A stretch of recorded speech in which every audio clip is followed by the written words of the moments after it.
Orët e para të mëngjesit të kësaj të premte në Kukës janë shoqëruar me mjegull të dendur, e cila mbuloi të gjithë qytetin dhe zonat përreth. Që në agim, mjegulla përfshiu lagjet, ndërsa sheshet dhe rrugët u mbështollën nga një perde e trash gri që kufizonte ndjeshëm dukshmërinë për drejtuesit e mjeteve dhe kalimtarët.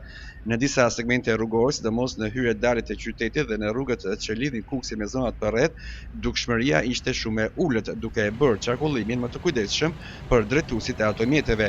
Fenomeni i mjegullës është i zakonshëm për rajonin e Kukësit, veçanërisht gjatë stinës së vjeshtës dhe në muajt e parë të dimrit.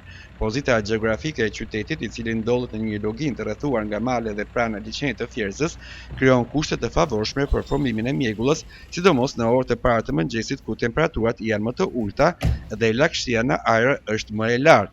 Në këto kushte, ajri i ftohtë dhe i lagësht qëndron i bllokuar në login, duke bërë që mjegulla të zgjasë për disa orë deri në momentin ku rrezet e diellit fillojnë të ngrojnë atmosferën dhe të përmirësojnë dukshmërinë. Autoritetet rrugore këshillojnë drejtuesit e mjeteve që gjatë mëngjeseve me mjegull të tregojnë kujdes të shtuar në qarkullim, të përdorin dritat e mjegullës dhe të ruajnë distancën e sigurisë me automjetet e tjera për të shmangur aksidentet.